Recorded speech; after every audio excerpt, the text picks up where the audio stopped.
Exam में question ये आता है, find the value of the trigonometric ratios. Trigonometric ratios क्या 6 होती है ना, साइन कॉस टैन उनका उल्टा 6 हो गई ना total, sine cos tan, sine का उल्टा फिर कॉस का उल्टा फिर साइन का उल्टा, 6 ट्रिग्नोमेट्रिक रेशियोज़ निकालनी है। एंगल कौन सा, एंगल मेजर 45 की एंगल अभी जो निकाला हुआ है। साइन 45 की वैल्यू यहाँ पर दी गई है, कॉस 45 की वैल्यू ये, कॉट 45 की वैल्यू ये दी गई ना सारी वैल्यू, ये सब आपको निकालनी है, लेकिन पूरा ड्राइव करके निकालना है, कैलकुलेटर से या किसी चीज़ से टेबल वेबल से नहीं, बाकी आपको ड्राइव करके निकालना है। क्वेश्चन क्या है, find the value of the trigonometric ratio. Trigonometric ratio जो है आपकी 6, उनकी वैल्यू निकाली, लेकिन कौन सा एंगल की, of angle measure 45 degree angle जो है, 45 एंगल जो है उसकी जो है तमाम ट्रिग्नोमेट्रिक रेशियो की वैल्यू निकालें। यानी साइन 45 निकालें, कॉस 45 निकालें, टैन 45 निकालें, फिर कॉसेक 45 निकालें, फिर सेक 45 निकालें और फिर कॉट 45 निकालें। ठीक है, ये क्वेश्चन आता है। आप क्वेश्चन ये दिया जाएगा यहाँ से यहाँ तक, बस आपको यहाँ से पूरा यहाँ तक, यहाँ से पूरा यहाँ तक आपको एज इट इज़ खुद ही लिखना है पूरा, या एज इट इज़ पूरा छापना है। अब करते हैं क्या, देखें, कंसीडर द ट्राइंगल ABC। आपने ट्राइंगल कंसीडर किया ABC, ठीक है। जो ट्राइंगल ये बना हुआ यही ट्राइंगल आपको बनाना है, आप दूसरा ट्राइंगल नहीं बनाएंगे। जो यहाँ पर नंबर दिए हुए, जो वर्टेक्स बोले ABC, आपको इसको A ही बोलना है, इसको B ही बोलना है, इसको C बोलना है। अगर आप ये चेंज कर देंगे तो सब चेंज हो जाएगा, सारी वैल्यूज़ चेंज हो जाएंगी। आपको याद रखना है ऊपर वाला A था, ये लेफ्ट वाला B था, ये वाला C था, ठीक है। यहाँ पर 45 था, ये नहीं यहाँ पर 45 बना था, यहीं पर 45 है, एज इट इज़ पूरा एज इट इज़ छापना है। Consider right angle triangle ABC, हमें कंसीडर करना है राइट एंगल ट्राइंगल ABC। ये ट्राइंगल है ABC, ट्राइंगल है ना ABC, ये ट्राइंगल आपको दिया ABC with right angle at C। Right angle कहाँ पर है, C पर है ना, राइट एंगल का मतलब 90 का एंगल C पर है, right with right angle at C पर राइट एंगल। एंड मेजरमेंट, इसे पढ़ते क्या है, measurement angle B, M for measurement, ये एंगल का सिंबल है और B वर्टेक्स है। मेजरमेंट एंगल B, ठीक है, measurement angle B, measurement angle B कितना है, B पर 45 है। कैपिटल B याद रखिए, कैपिटल B अलग पर एंगल दिया और स्मॉल b पर साइड की लेंथ दी है। तो भी लगाओ, मेजरमेंट एंगल B कितना है, 45 डिग्री, ये आपने लिख लिया।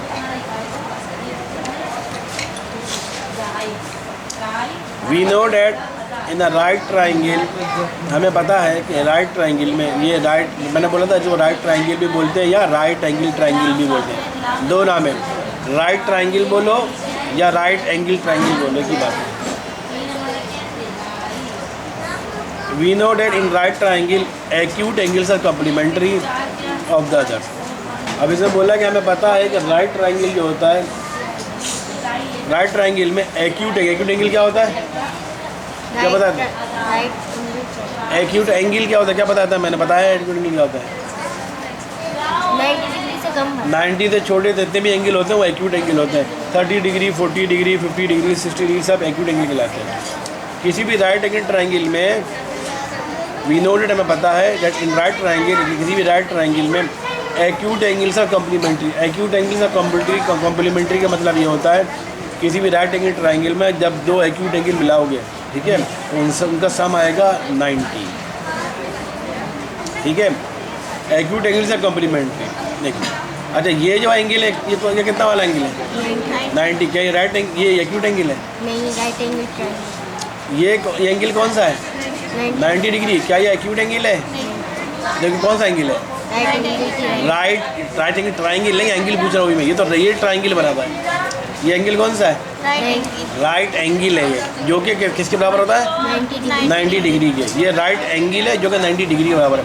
बाकी ये दोनों एंगल ये कहलाएंगे एक्यूट एंगल। किसी भी राइट एंगल ट्राइंगल में एक्यूट एंगल कितने होते हैं, 2 होते हैं। यहाँ पर अगर 45 होगा तो यहाँ पर 45 होगा, यहाँ पर 30 होगा तो यहाँ पर 60 होगा, कोई भी यहाँ पर कुछ भी होगा, लेकिन यहाँ पर दोनों एंगल जो होंगे किसी भी राइट एंगल ट्राइंगल में, एक एंगल क्या होता है, राइट एंगल होता है, बाकी दो एंगल एक्यूट एंगल होता है। एक्यूट एंगल का मतलब 90 से छोटा है, सिर्फ एक 90 होता है राइट एंगल ट्राइंगल, बाकी दोनों एक्यूट एंगल होते हैं, 90 से छोटे होते हैं। तो हमें पता है। अच्छा ये क्या बोल रहा है, we know that in the right triangle acute angle complementary. Acute angle complementary का मतलब ये होता है कि अगर ये राइट एंगल आपने लिया हुआ है, इसमें एक्यूट एंगल कितने हैं, ये और ये होंगे एक्यूट एंगल, और ये कॉम्प्लीमेंट्री होते हैं। Acute angles are complementary statement है, acute angles are complementary. Acute angles are complementary का मतलब ये होता है कि एक्यूट एंगल्स को सम करोगे तो हमेशा 90 के बराबर आएगा। इसे कहते हैं acute angles are complementary. Acute angles are complementary का मतलब क्या होता है? जब भी एक्यूट एंगल को सम करोगे तो हमेशा 90 के बराबर आएगा। फर्स्ट और यहाँ पर 45 दिया हुआ है, तो यहाँ पर कितना होगा? 45 प्लस 45 90, और 90 प्लस 90 180। तो किसी भी ट्राइंगल में टोटल तीनों एंगल का सम कितना होता है? 180 होता है। ठीक है। अगर फर्स्ट बोला मैं 60 डिग्री होता, तो यहाँ पर कितना होता फिर? 30 डिग्री को 60 प्लस 30 90 प्लस 90 180। अगर यहाँ पर 10 डिग्री होता तो यहाँ पर कितना होता? 80। 10 प्लस 80 90 प्लस 90 180। अगर यार 25 डिग्री होता तो यहाँ पर कितना होता?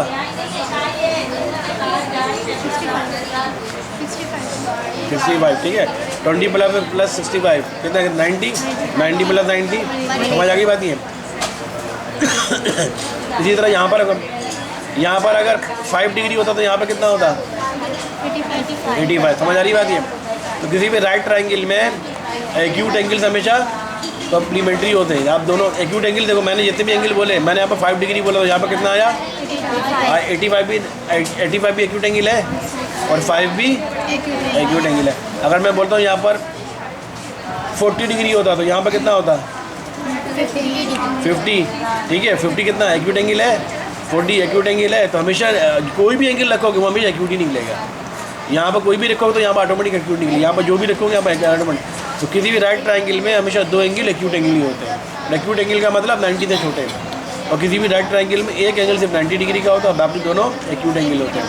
और ये एंगल क्या कहलाता है? राइट एंगल, जिसे जो कि बराबर होता है 90 डिग्री के बराबर। अभी जो स्टेटमेंट लिखी है इन्होंने,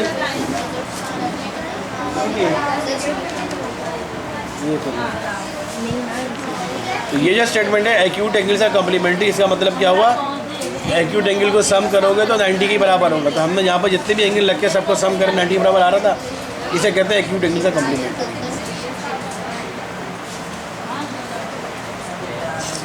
समझ आ गई ये स्टेटमेंट? We know date. अच्छा, ये स्टेटमेंट जो है ये राइट एंगल ट्राइंगल के लिए है, हर तमाम ट्राइंगल के लिए नहीं है। We know that in right triangle, right, ये राइट एंगल है और ये जो बना हुआ ये राइट ट्राइंगल है। समझ आ रही बात? ये राइट एंगल है और ये राइट ट्राइंगल है। We know that in a right triangle acute angle से कॉम्प्लीमेंट्री। समझ बात आ गई? ऑफ द अदर, दूसरे भी, यानी अगर एक्यूट एंगल है तो ये भी ऑटोमेटिक एक्यूट होगा। ये अगर 30 डिग्री है तो ये ऑटोमेटिक 60 डिग्री है। 60 भी एक्यूट है और 30 भी एक्यूट है। अच्छा, तो अब हम बोले सो मेजरमेंट एंगल ए इधर डू मेजरमेंट एंगल है। अब हमें बी एंगल तो पता है 45 आपने लिया, आपने एक डायग्राम बनाया उनमें सी आपको पता है 90 डिग्री है, बी आपने ले लिया 45 डिग्री। अब हम ए एंगल ए निकालने जा रहे हैं, कैसा कितना निकलेगा? एंगल ए निकालने जा रहे हैं तो कैसे निकालेंगे? Measurement angle A equal to 90 minus angle B. हमें पता है इन दोनों एंगल का सम कितना होगा? 90। तो 90 में से अगर मैं एंगल बी माइनस कर दूँ तो ये निकल के आ जाएगा, या इन दोनों एंगल को सम करूँ तो 90 के बराबर आएगा। एक ही बात है ना? इन दोनों एंगल ए और एंगल बी को सम करूँगा तो 90 के बराबर आएगा हमेशा। या 90 में से ये वाला एंगल माइनस कर दूंगा तो ये एंगल निकल के आ जाएगा, या 90 में से ये वाला एंगल माइनस कर दूँगा तो ये वाला एंगल निकल के आ जाएगा। लेकिन हमें तो ये वाला एंगल पता है ना 45, तो हम ये माइनस करेंगे क्योंकि हमें एंगल ए निकालना है। हम लिखेंगे मेजरमेंट एंगल है equal to 90 degree minus measurement angle B. 90 degree में ये जो 90 है ये वाला 90 नहीं है, ये 90 डिग्री कॉम्प्लीमेंट्री को शो कर रहा है। इन दोनों का सम 90 होता है। तो हम लिखेंगे मेजरमेंट एंगल ए जो हमें निकालना है, मेजरमेंट एंगल निकालना है, बराबर होगा 90 डिग्री, यानी कॉम्प्लीमेंट्री होते हैं। तो माइनस कर दो angle B, angle B minus कर दो। 90 की इक्वल डाला, फिर 90 की जगह 90 लिखा, माइनस की जगह माइनस लिखा, एंगल बी की जगह 45 लिख दिया। 90 माइनस 45 45। तो एंगल ए किसके बराबर आया? 45। एंगल ए आ गया 45 के बराबर। एंगल बी भी 45, एंगल ए भी 45।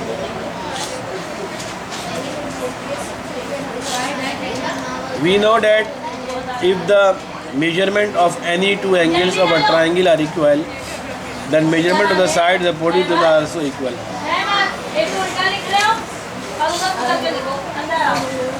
और एक और स्टेटमेंट इन्होंने बोली है, हमें पता है कि अगर किसी भी ट्राइंगल के 2 एंगल अगर इक्वल हो, ये एक ट्राइंगल है, इसमें 2 एंगल इक्वल आ रहा है, ये भी 45 डिग्री आ रहा है, ये भी 45, 2 एंगल इक्वल है, तो ये थ्योरम है हमारे पास थ्योरम है जो भी आपने पढ़ा नहीं है। वो थ्योरम ये कहता है कि किसी भी ट्राइंगल के अगर दो एंगल इक्वल आ जाए, कोई भी दो, ये कोई भी दो एंगल इक्वल आ जाए, वी नो डेट, हमें पता है, if the measurement of any two angle of a triangle are equal, किसी भी ट्राइंगल के दो एंगल अगर इक्वल हो, the measure of the side opposite to them also equal, तो एंगल के सामने वाली साइड, तो एंगल के सामने वाली साइड वो भी आपस में इक्वल होगी। अब देखो हमने वर्टेक्स बनाया A B C, A vertex के सामने वाली साइड स्मॉल ए, बी वर्टेक्स के सामने वाली साइड स्मॉल बी, सी वर्टेक्स के सामने वाली स्मॉल सी। तो अब इस ट्राइंगल में दो एंगल इक्वल हैं, angle B angle A equal है, दोनों 45 डिग्री के हैं, ठीक है। तो अकॉर्डिंग टू थ्योरम के मुताबिक एंगल बी के सामने वाली साइड्स बी और एंगल ए के सामने वाली साइड्स ए दो आपस में इक्वल होंगी थ्योरम के मुताबिक। तो एंगल बी के सामने वाली साइड्स क्या है, बी है, और एंगल ए के सामने वाली साइड्स क्या है, ए है। ए इज इक्वल टू बी हमने लिख दिया था, ए इज इक्वल टू बी लिख दिया, या यूँ को बी इज इक्वल टू ए, यहाँ पर लिख दो बी इज इक्वल टू ए। एक ही बात है ना, बी ए के बराबर है या ए बी के बराबर है, ये दोनों साइडों की लेंथ इक्वल हो जाएगी। कैसे इक्वल होगा, ये एक थ्योरम है हमारा, ये प्रूफ थ्योरम है कि जब भी कोई ट्राइंगल आपको दिया जाए, उस ट्राइंगल के दो एंगल अगर इक्वल हो, वो दोनों एंगल की अपोजिट साइडें भी इक्वल हो जाती हैं। ये एंगल, ये दोनों एंगल इक्वल हैं, तो इस एंगल के सामने वाली साइड की लेंथ बी और इस एंगल के सामने वाली साइड की लेंथ ए, ये आपस में इक्वल होगी। तो आप लिख दो कि ए इज इक्वल टू बी या बी इज इक्वल टू ए, यानी यहाँ से यहाँ तक की लेंथ और यहाँ से यहाँ तक की लेंथ इक्वल होगी, बी से सी तक की लेंथ, ए से सी तक की लेंथ इक्वल होगी, ठीक है। तो हमने लिख दिया, ठीक है, that is measurement angle A is equal to measurement angle B is equal to 45। Measurement angle हमने 45 निकाला भी 45, मेजरमेंट एंगल भी हमने 45 लिया हुआ था 45, तो मेजरमेंट एंगल ए बराबर है मेजरमेंट एंगल बी बराबर है 45, दोनों में एंगल ए और एंगल बी बराबर है 45 के।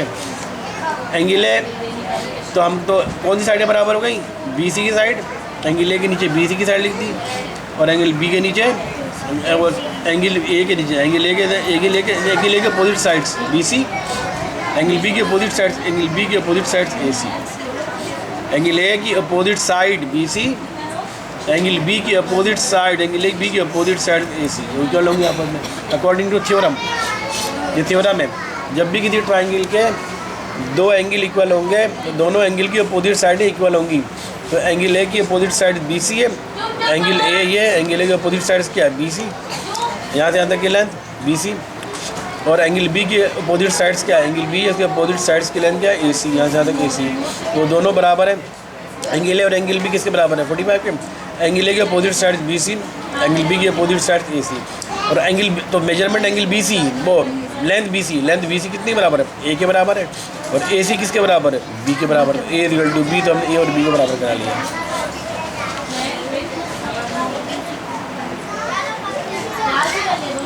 ठीक है, समझ आता, समझ में बात आ गई।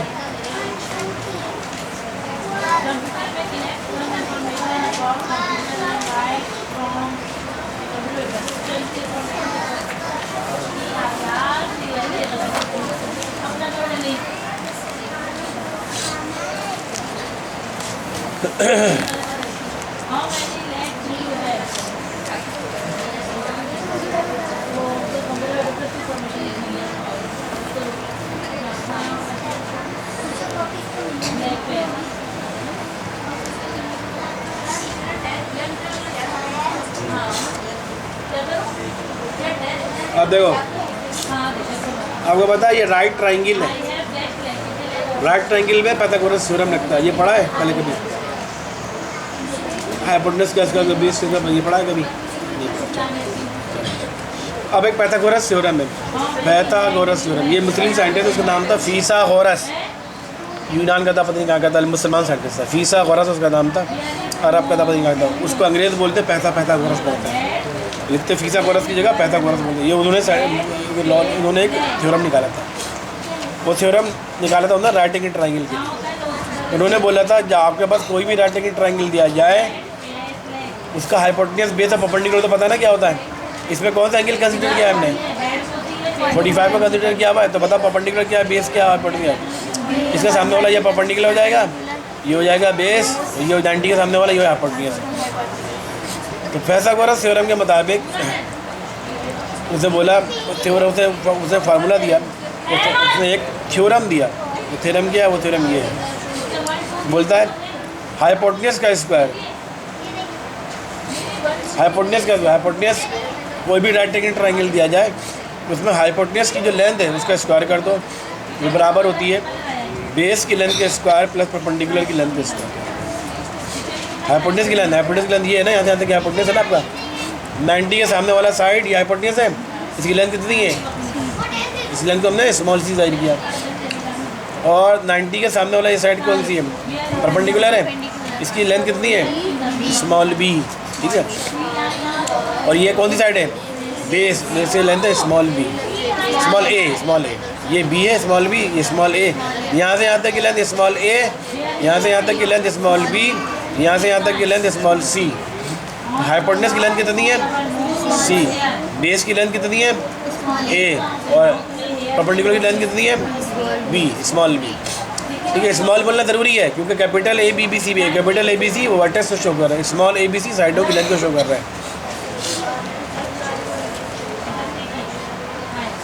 ये थ्योरम दिया था, हाइपोटेन्यूज के लेंथ का स्क्वायर इक्वल होता है बेस के लेंथ का स्क्वायर प्लस परपेंडिकुलर का स्क्वायर। अब बेस का स्क्वायर और परपेंडिकुलर इसको आगे पीछे कर सकते हो आप यूँ लिख दो, हाइपोटेन्यूज का स्क्वायर इक्वल टू परपेंडिकुलर का स्क्वायर प्लस बेस का स्क्वायर, या बेस का स्क्वायर, बेस पहले लिख दो परपेंडिकुलर बाद में लिख दो, या परपेंडिकुलर पहले लिख दो बेस बाद में लिख दो, कोई फर्क नहीं पड़ेगा क्योंकि दोनों प्लस हो रहा है। माइनस होती है, अगर बस थोड़ा माइनस हो रहा था परपेंडिकुलर साइड माइनस लग जाती तो वो चेंज हो जाता। तो इस थ्योरम के मुताबिक हाइपोटेन्यूज क्या है? हाइपोटेन्यूज लेंथ क्या है? सी का स्क्वायर इक्वल हो जाएगा बेस की लेंथ क्या है? स्मॉल ए का स्क्वायर प्लस परपेंडिकुलर लेंथ क्या है? स्मॉल बी का स्क्वायर, ठीक है। C square equal to A square plus B square, आपने लिख दिया, ठीक है। अब हमें पता है हमने क्या कहा था इसमें ए बी के बराबर है, क्या दिया हमने? क्यों कहा ए बी के बराबर क्यों कहा था? थ्योरम है, एक थ्योरम का था, थ्योरम कहा था, एक थ्योरम है। उसके मुताबिक कोई भी किसी भी ट्रायंगल में अगर दो एंगल इक्वल हो जाएं तो एंगल की अपोजिट साइड की लेंथ भी इक्वल हो जाती है, ठीक है। तो हमने कहा था ए बी के बराबर या बी ए के बराबर है, ठीक है। अब हमने क्या किया? सी स्क्वायर का सी स्क्वायर लिखा। अच्छा, ए किसके बराबर है? बी के बराबर है। ए की जगह हमने रख दिया बी, ए का स्क्वायर तो बी का स्क्वायर बन गया प्लस बी। इस बी का स्क्वायर को बी स्क्वायर लिखा है हमने, इस प्लस का प्लस लिखा। इस ए की जगह हमने लिख दिया बी क्योंकि ए बी के बराबर है ना, ए बराबर है बी के। ए की जगह ए के स्क्वायर की जगह हमने लिख दिया ए की जगह हमने लिख दिया बी, और ए का स्क्वायर है वो बी का स्क्वायर बन जाएगा। तो बी का स्क्वायर प्लस बी का स्क्वायर बन जाएगा, ये बी का स्क्वायर प्लस बी का स्क्वायर। तो सी स्क्वायर हो गया बी का स्क्वायर प्लस बी का square equal to 2d square, ये हो जाएगा ना, बी का स्क्वायर प्लस बी स्क्वायर।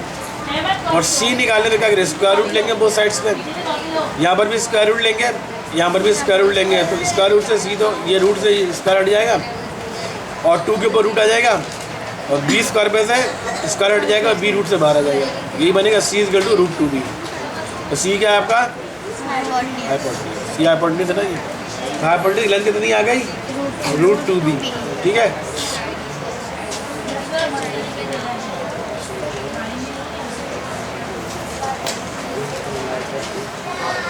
तुम्हारा ही इधर सामने रखो, मैं सामने रखो, इधर रास्ता है हम जाने में ज़्यादा बात समझ आ गई। अब हम निकालने जा रहे हैं। अब उसे क्या बोला था? क्वेश्चन क्या था हमारे पास? तमाम find the value of the trigonometric ratios, जितनी ट्रिग्नोमेट्रिक रेशियोज हैं उनकी वैल्यू निकालो, लेकिन कौन से एंगल की? 45 डिग्री की। तब निकालने जा रहे हैं साइन 45 के लिए। साइन 45, साइन का फॉर्मूला क्या होता है? सम परपेंडिकुलर अपॉन हाइपोटेन्यूज। तो परपेंडिकुलर क्या आपके पास? बी था, और हाइपोटेन्यूज क्या था? सी था। स्मॉल सी था ना, समझ आ रही बात? ये तो बी की जगह बी रख दिया, और स्मॉल सी किसके बराबर आया? रूट 2b के बराबर आएगा। इस बी से बी कैंसिल हो जाएगा, क्या बचेगा? 1/√2। तो साइन 45 की वैल्यू आ गई 1/√2, ठीक है। अब कॉस 45 निकालना है। कौन सा फॉर्मूला का होता है? कल ही बनाओ नहीं यार। Base upon hypotenuse. बेस क्या आपके पास? स्मॉल है। हाइपोटेन्यूज क्या है? Small C. एक और ए किसके बराबर था? ए की जगह बी रख दिया, ए बी के बराबर था ना, मैं बता चुके यहाँ पर ए बी के बराबर है, ए बी के बराबर है। ए की जगह हमने बी रख दिया और सी की वैल्यू ये पुट कर दी। यहाँ भी बी से बी कट गया, 1/√2 आ जाते हैं। सो cos 45 की वैल्यू आ गई 1/√2। tan का फॉर्मूला होगा था till painted perpendicular upon base. Perpendicular क्या था आपके पास? बी था और बेस क्या था? ए था। बी किसके बराबर है? ए के बराबर। ए बी के बराबर या बी ए के बराबर? या बी की वैल्यू ए रख दो या ए की वैल्यू बी रख दो। बी की वैल्यू ए रख रहे हो, इस ए को रखो तो ए से कैंसिल हो जाएगा। या बी की जगह बी रखो, ए की जगह यहाँ पर बी रख दो तो बी से बी कैंसिल हो जाएगा। समझ आ रही बात? है दोनों केस में आंसर बन ही जाएगा। तो बी की जगह ए रख दिया, ए को ए की छोड़ दिया तो ए से ए कैंसिल हो गया, वन आंसर आ गया। साइन की वैल्यू निकाल ली, कॉस की वैल्यू निकाल ली, tan की वैल्यू निकाल ली, अब कॉट की वैल्यू निकाली। कॉट 45, कॉट किसका उल्टा होता है? tan का। या एक और फॉर्मूला होता है कॉट होता है 1/10। ये भी फॉर्मूला में दिखाया था पहले। कॉट 45 कॉट थीटा पर होता है 1/10 थीटा, पीछे दिखाया था ना फार्मूला। आप वैसे भी कर सकते हैं, इससे भी दोनों में आंसर सेम आएगा। बी की जगह ए लगाया है क्योंकि बी इक्वल है ए के, तो ए इक्वल है बी के, तो बी नहीं तो अपोजिट नहीं करें ना। बी की जगह ए रखा हो तो ए की जगह ए की रखा है हमने। अगर बी को हमने चेंज करना तो बी की जगह बी रख दो, ए की वैल्यू चेंज करो, ए की जगह बी रख दो, तो बी से बी कैंसिल होगा, ए से कैंसिल हो जाएगा। तो tan 45 आ गया 1 बराबर। अब cot 45 cot का एक फार्मूला बताया था, cot थीटा पर होता है 1/10 थीटा, पीछे मैंने फार्मूला बताया था। 1/10 45 1/10 45 की वैल्यू कितनी निकली है? tan 45 की वैल्यू 1/1 आ जाएगा। 1/1 क्या आएगा? 1 ही बराबर आएगा। sec 45 sec इसका उल्टा होता है cos का उल्टा। sec होता है sec थीटा होता है 1/cos थीटा, तो sec 45 हो जाएगा 1/cos 45। cos 45 क्या निकला आपके पास? 1/√2। यहाँ पर आ जाएगा 1/1/√2, ये आएगा ना। sec 45 हो जाएगा 1/, और cos 45 की वैल्यू क्या है? 1/, पूरी वैल्यू नीचे रखोगे यहाँ पर। जब 1/1/√2 बने तो √2 पर आके कैसे लीजिए √2 आ जाएगा। समझ आ रहा है ना मैं क्या कह रहा हूँ? यहाँ पर क्या आएगा 1/1/√2, एक ही वाला 1 cos 45 की जगह 1/√2 पूरा रखोगे। जब 1/√2 जो नीचे अपान वाला जब ऊपर आएगा तो √2/1 बन जाएगा, 1 से 1 कैंसिल जाएगा, √2 बच जाएगा। समझ आएगा? इसी तरह cosec 45 cosec होता है साइन का उल्टा। 1/cosec 45 1/sin 45 के बराबर है। 1/sin 45 sin 45 की वैल्यू क्या है? वो भी 1/√2 है। तो 1/1/√2, तो 1/√2 जब ऊपर आएगा तो √2/1 बन जाएगा, उस 1 से 1 कर लिया, √2 बन जाएगा। तो आपने देखिए तमाम 6 की 6 ट्रिग्नोमेट्री की वैल्यू निकाल ली। कौन से एंगल की? एंगल 45 की। sin 45 की वैल्यू ये, cos 45 की वैल्यू ये, tan 45 की वैल्यू ये, cot 45 की वैल्यू ये, sec 45 की वैल्यू ये और cosec 45 की वैल्यू ये।